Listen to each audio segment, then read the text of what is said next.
If someone had told me that my strict, impossible, emotionally frozen boss had been protecting me in secret for years, I would have laughed, or cried, or quit on the spot. Because Adrian Vale wasn't the kind of man who cared. CEO of Vale Tech Industries. 32. Sharp jaw, colder eyes. A reputation so intimidating that entire departments went silent when he walked by. And me? I was just his assistant.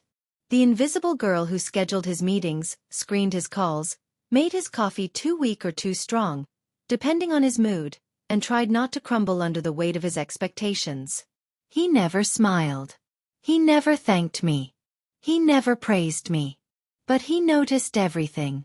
If my shirt was wrinkled, he'd raise an eyebrow. If I was 5 minutes late, he'd say, "Unacceptable." If someone else bothered me in the hallway, he'd be there instantly, standing behind me like a silent storm cloud. But I never connected the dots. Never saw the pattern. Never realized what his coldness was hiding. Not until the night everything went wrong. It was a Thursday, one of those days where deadlines suffocated the entire office and everyone avoided Adrian like he was a walking thunderstorm. He had been on edge since morning, pacing in his office, tapping his pen, jaw tense. "Miss Hale," he said abruptly, pushing a stack of documents toward me. "Cancel my evening meeting, move tomorrow's investor call, and send the new files to legal." "Yes, sir," I replied, typing quickly. He nodded once, but his eyes flicked over me, not in a cold way but checking, assessing, almost worried. But I brushed it off. Adrian Vale didn't worry. When I left work that night, the sky had already darkened. I hugged my coat around me, shivering. It was late, the train station nearly empty. As I descended the steps, I felt a strange prickling sensation, like someone was watching me. I ignored it. I should not have ignored it. Halfway down, a man stepped into my path. "Leaving work late again?" he asked, voice too casual, too familiar. My stomach dropped. I knew him. Daniel Lee. A persistent ex-intern who had made me uncomfortable for months. I tried to step around him. "I'm in a hurry," I murmured. He grabbed my wrist. "Come on, don't be like that. You think you're too good to talk to me because you work for the big boss." Fear crawled up my spine. "I said I'm in a hurry." He tightened his grip, anger flashing in his eyes. "You think you're special? You think Vale protects you because you're competent?" "He doesn't care about." A voice cut through the air like a blade. "Let go of her." Daniel froze. I froze. I turned. Adrian Vale stood at the bottom of the stairs. Tall. Immovable. Eyes burning with fury I had never seen from him. A silent, dangerous kind. Daniel stuttered, releasing me immediately. "Yes, sir, I was just..." "You were just about to make the biggest mistake of your life," Adrian said, stepping closer. "Touch her again, and you won't see the inside of this city's workforce for the next decade." Daniel paled, stumbled backward, then fled like a terrified rabbit. I stood frozen, trembling, unable to process anything. Adrian approached slowly, cautiously, as if I might shatter. "Are you all right?" he asked, voice low and steady. I swallowed hard. I didn't know you were here." His jaw tightened. "You didn't answer your phone." I blinked. My phone died." "I know," he said quietly. "That's why I came to find you." Something in my chest twisted sharply. "Why?" I whispered. He didn't answer immediately. Instead, he stepped into the space Daniel had occupied and gently, almost imperceptibly, took my wrist, inspecting the red marks left on my skin. His fingers trembled. "You've been avoiding telling me about him," he said softly. "I've known for months." My breath caught. "You knew." He met my eyes, not cold, not distant, but devastatingly sincere. "I know more than you think." The words hit me harder than they should have. Adrian Vale, the coldest man I had ever met, had just rescued me like it was instinct. Like he had been waiting for this moment. Like he had been watching over me long before I realized it. But I didn't want to assume. I didn't want to hope. "Why did you come?" I whispered. His jaw flexed, and for a moment, he looked vulnerable. A word I never imagined associating with him. "Because," he said slowly, "I couldn't let anything happen to you." The world seemed to stop. The air thickened. My pulse thundered. Before I could speak, he stepped back, putting distance between us. "I'll drive you home," he said, voice abruptly stern again. "It's not safe." The coldness returned. But now I saw the difference. It wasn't indifference.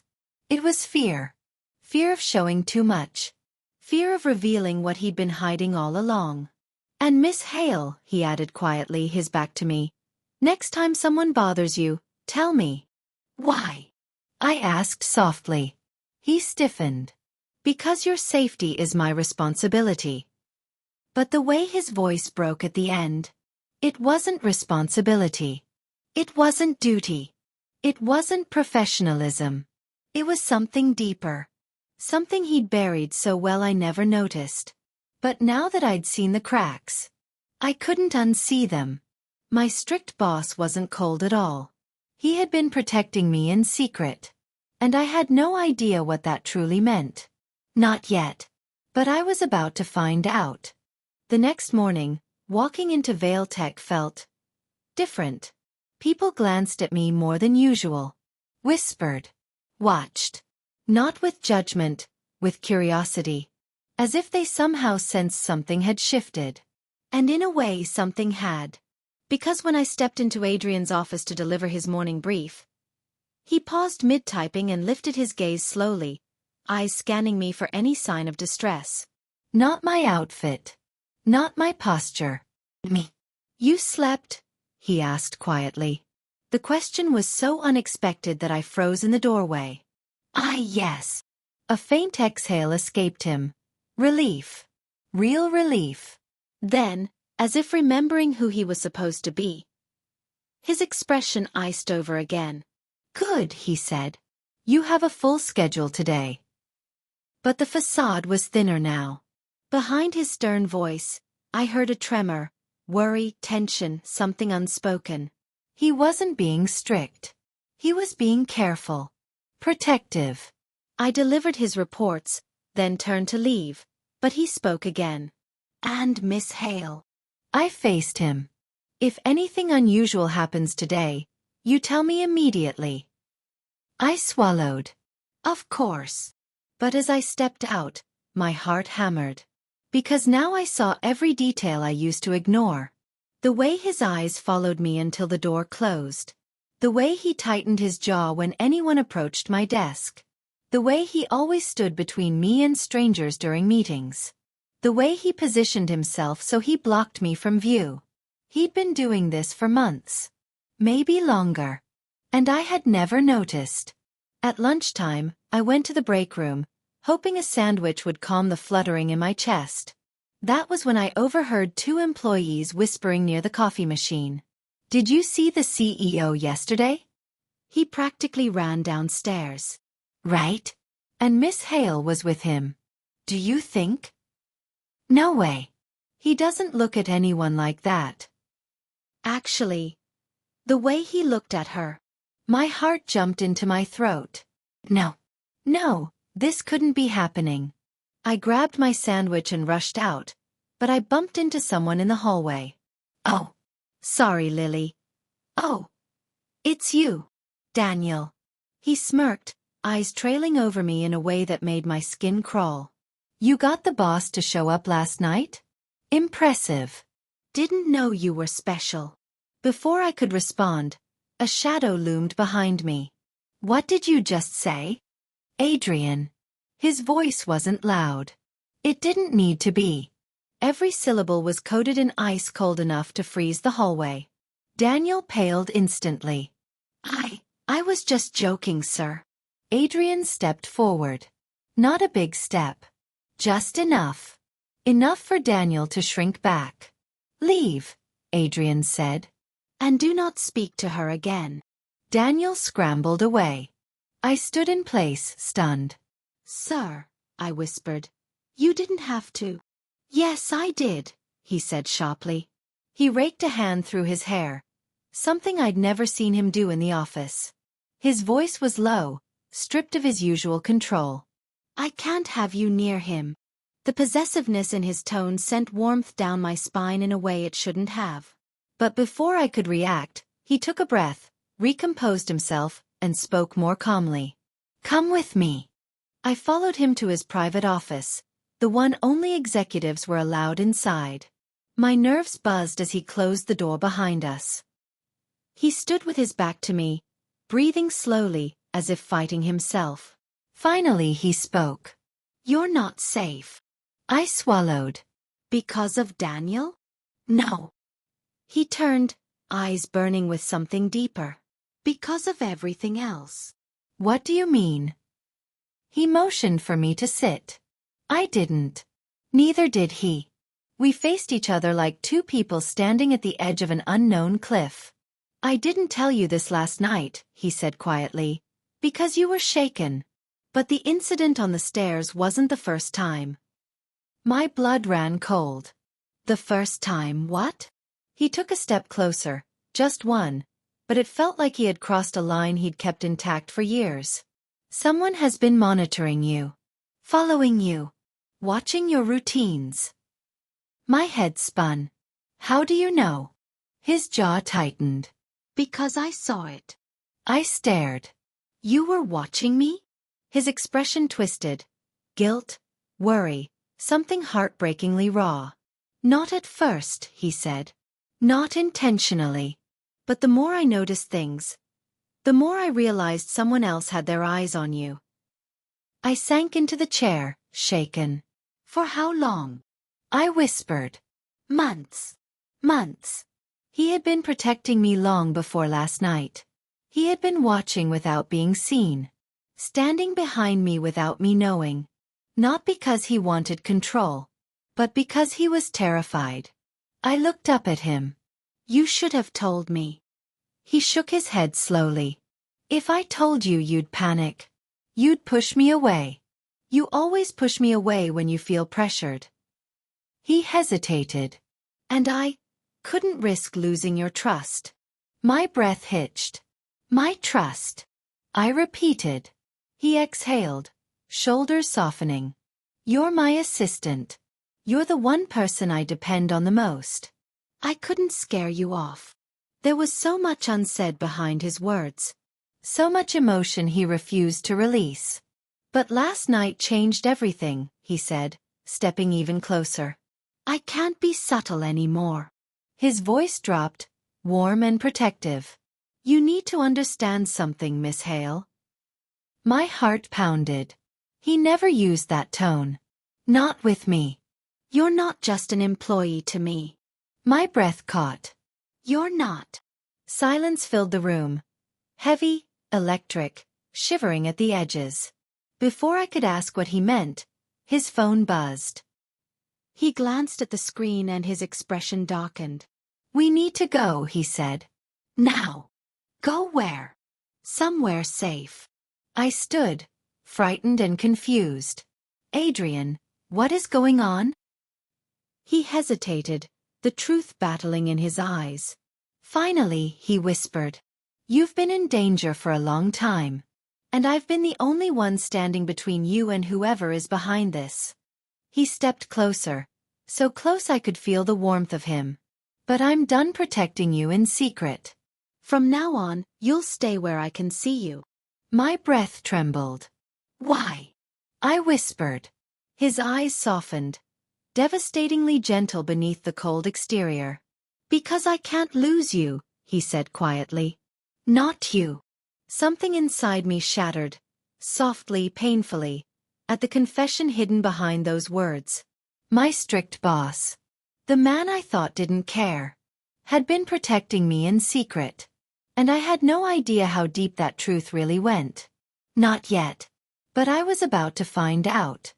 I never imagined my life would unravel inside the back seat of my boss's car. Adrian had practically dragged me out of the building, not roughly, but with a grip so firm and protective it left my heart unsteady. His jaw was locked, his shoulders tense, every movement precise like a man used to being in control. Except now he wasn't. Not of the situation. Not of his emotions. Not of the fear he was trying so hard to hide. The city blurred outside the windows as he drove, phone buzzing non-stop with messages he ignored. We didn't speak for a long time. The silence between us was thick, electric, trembling with questions I was too afraid to ask. Finally, I exhaled. "Where are we going?" "Somewhere safe," he repeated, eyes fixed on the road. "That's not an answer."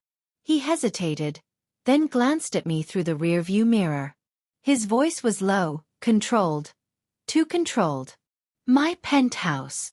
My stomach twisted. "Your?" "Adrian, that's not appropriate. It's the only place where I control every entry point and every camera." "That doesn't make it appropriate," I argued. His fingers tightened on the steering wheel. "It makes it safe." I sank back into the seat, overwhelmed, heart pounding loud enough to drown out the hum of the engine. It wasn't just fear of danger. It was him. The way his voice softened when he said my name. The way he looked at me like I mattered. The way he kept getting closer without touching me. I didn't understand it. Or I did. But I refused to admit it. When we arrived at the building, the lobby staff practically bowed the moment they saw him. Adrian walked beside me, close enough to shield me from every passing glance. In the elevator, the air felt suffocating. "You don't have to do this," I whispered. He looked down at me, really looked, and something in his gaze made my breath tremble. "I do," he said softly. "Because I should have done it sooner." The elevator chimed, and the doors opened to a spacious minimalist penthouse overlooking the city skyline. It was beautiful, cold, and painfully silent. Just like him. He guided me inside, then locked the door with 3 different mechanisms. When he turned to face me, his guard slipped for just a moment, enough for me to glimpse the truth in his eyes. Fear. Not for himself. For me. "Adrian," I whispered, "please tell me what's happening." He exhaled and ran a hand through his hair, a gesture I'd never seen from him until yesterday. It made him look younger. Human. "You remember the merger announcement?" he asked. "Of course. It's all anyone at the company talks about." "It's created enemies," he said. "People who want a share of the company. People who want leverage over me." I frowned. "What does that have to do with me?" He hesitated. "Too long." "Adrian," I pressed, "tell me." His jaw tightened. "Your leverage."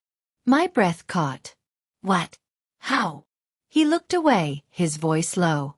"Someone has been tracking your routines. Your routes. Your lunch breaks. Your commute. You became the easiest way to reach me." Cold dread crawled up my spine. "But why me? Why not a family member? A board director?" He met my gaze, and the answer in his eyes made my chest tighten.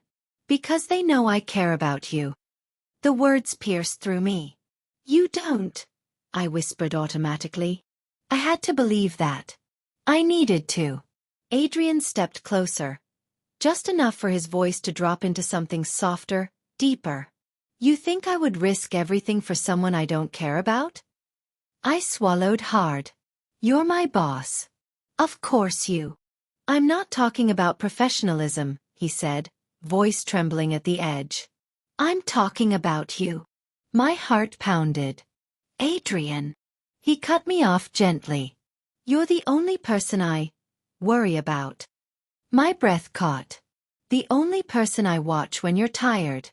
The only person I check on when you leave late.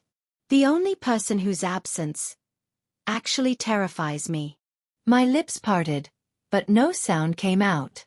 He took another step. "And last night when I saw him touch you." His jaw flexed, eyes darkening. "I lost control in a way I shouldn't have." Silence. Thick. Heavy. Suffocating. I looked away, my pulse racing. You can't say things like that, I whispered. Why? He asked. His voice was soft, but sharp with meaning. Because it makes things confusing. Are you confused by what I feel? He asked. Yes, I lied. He stared at me for a long moment before speaking again. I haven't crossed the line, he said softly. But I've been standing on it for a long time. My breath hitched. And last night, he continued, when he touched you, I crossed it. I swallowed. You didn't touch me. No, he whispered. But I wanted to. The room spun. He wasn't cold. He wasn't distant. He wasn't indifferent. He was a man holding a storm inside his chest, and for the first time he was letting it spill. Why didn't you tell me sooner? I asked. Because you work for me, he murmured. Because it would have been unfair. Because you deserved freedom. Freedom from what? From me, he answered without hesitation. I froze. He moved closer, slowly, carefully, every step asking permission. I didn't want to pull you into my world, he whispered. Not with the risks. Not with the threats. Not with the enemies watching. My breath trembled. But I pulled you in anyway. A tear slipped down my cheek. I didn't even notice it until he reached up, hesitating, and brushed it away with a gentlest touch. I trembled beneath his fingers. Adrian. He exhaled shakily. I've been protecting you for a long time, he said. But I was a coward. Always watching from the shadows. Never telling you the truth. My heart twisted. What truth? His eyes softened. Heartbreakingly tender. That you're the only person who makes me want to be something other than cold. I swallowed painfully. Why me? Because, he said quietly, you see me. Even when I don't speak. Even when I hide. Even when I pretend. He stepped back suddenly, running a hand over his face. This is why I didn't want to tell you. Because once I start, I can't stop. Then tell me everything, I whispered. He looked at me, stunned, vulnerable, hopeful. But before he could speak, his phone buzzed violently. He checked it, and the color drained from his face. What is it? I asked. He handed me the screen. A message. Sent from an unknown number. You should have stayed out of this. She was never meant for you. A chill ran down my spine. Adrian, what does this mean? He clenched his fists. It means they know you're with me. And I whispered. His voice dropped into a dangerous protective growl. And they won't touch you again. My breath trembled. Because in his eyes, no coldness remained. Only fierce, burning devotion. My strict boss had been protecting me in secret. And now, he wasn't hiding anymore. I didn't sleep that night. Not because of fear, though I should have been terrified, but because Adrian pacing across the penthouse living room was impossible to ignore. He wasn't yelling. He wasn't panicking. He wasn't breaking down. He was strategizing. Calculated. Silent. Dangerous. The cold CEO the world feared. Now fighting to protect me. He stopped suddenly and turned toward me, his expression tight with frustration. You should rest. I can't, I whispered. Because of danger? Because of you. The words slipped out before I could catch them. His breath hitched, barely, but enough for me to see it. He looked away, running a hand through his hair. This isn't the time. It's exactly the time. Silence hung between us, heavy and trembling, like the air before rain. Adrian, I said softly, stepping closer. Why does it bother you so much that I'm involved in this merger mess? Why did you send security after me the night Daniel followed me? Why do you look at me like... Stop. His voice cracked, not loud, not commanding, desperate. He turned slowly, eyes burning with something he'd buried for so long it scared him to speak it. You don't understand what you are to me. Then explain it, I whispered. He exhaled, a sound of surrender. I tried to stay away, he said. I tried to keep things professional. Strict. Distant. I thought if I kept my emotions under control, you'd be safe. My pulse quickened. But then, he continued, stepping closer, you kept appearing in my life in ways I didn't expect. Your laugh in the break room. Your voice calming me during meetings. The way you handled pressure, even when the entire company underestimated you. He swallowed hard. I started looking for you before you walked into my office. I memorized your schedule. I noticed when you were tired. I waited to see if you'd need help. He paused, voice dropping lower.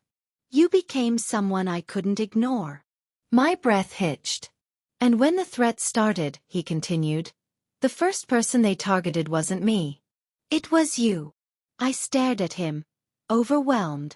So yes, he said, voice breaking. I've been watching over you. Protecting you. Keeping you safe. Even if you never noticed.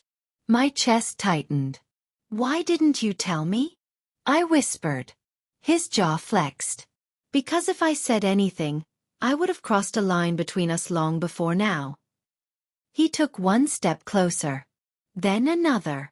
Until the space between us was too small for denial. I never wanted you to feel trapped. Or obligated. I didn't want my title to be the reason you stayed in my orbit. But I was already in your orbit, I whispered. Something in his expression softened. Painfully, beautifully. I know. His eyes held mine with a depth that stole my breath. And that terrified me more than the threats, the enemies, the company politics. More than anything. Why? I breathed. Because if anything happened to you, he whispered, voice trembling, I wouldn't survive it. My entire world tilted. This man, my strict, cold, distant boss, was confessing the deepest fear he had ever held. Before I could respond, the penthouse intercom beeped. Adrian's eyes snapped to the screen. A message flashed. You can't hide her. She belongs to us. My blood turned to ice. Belongs. I whispered. Adrian grabbed my wrist, not forcefully, but urgently, and pulled me behind him. They won't touch you, he said, voice dangerously calm. I won't allow it. The elevator alarm beeped again. Someone was trying to override the security lock. Adrian tapped his phone, activating lockdown. Metal shutters slid down over the windows. The lights dimmed automatically. The entire penthouse transformed from luxury suite to security bunker. I stared at him, trembling. You planned this, I whispered. I had to, he said. The moment I realized you were the target, I upgraded everything. Because of me? He met my gaze, intense, vulnerable, unwavering. Yes. The elevator alarm stopped suddenly. Whoever was trying to enter had given up. Or retreated. Adrian exhaled shakily, tension slowly easing from his shoulders. You're safe, he whispered, turning toward me. I promise. Adrian, I whispered, my voice trembling. Why would they say I belong to them? He hesitated, then forced himself to explain. Because you're the only person I confided in, he said quietly. Even about things you didn't know were secrets. What do you mean? Your notes. Your schedules. Your proximity. Your presence in my life. He swallowed hard. They thought you were leverage. That you meant something to me. Do I? I asked. He froze. Then slowly, painfully slowly, he reached out and touched my cheek. Not with confidence. Not with control. With fear. With yearning. With everything he never allowed himself to feel. You mean everything to me, he whispered. My breath caught. But I never wanted to burden you with that. I never wanted you to get hurt because of my world. You didn't burden me, I whispered, tears sliding down my cheeks. You protected me. He closed his eyes, forehead leaning toward mine. I protected you because I... He stopped, a trembling silence filling the air. Because you what? I whispered. He opened his eyes, and there was no coldness left in them. Only truth. I love you, he breathed. Quiet. Broken. Real. I've loved you for longer than I should have. And I tried. I swear I tried to hide it. To stay away. To be just your boss. But every time you smiled, every time you tried your best, every time you trusted me. His voice cracked. I fell deeper. My heart shattered and healed all at once. Adrian. He stepped closer, letting the last of his defenses fall. You asked me why I watched over you, he whispered. Why I protected you in secret. He brushed a tear from my cheek with trembling fingers.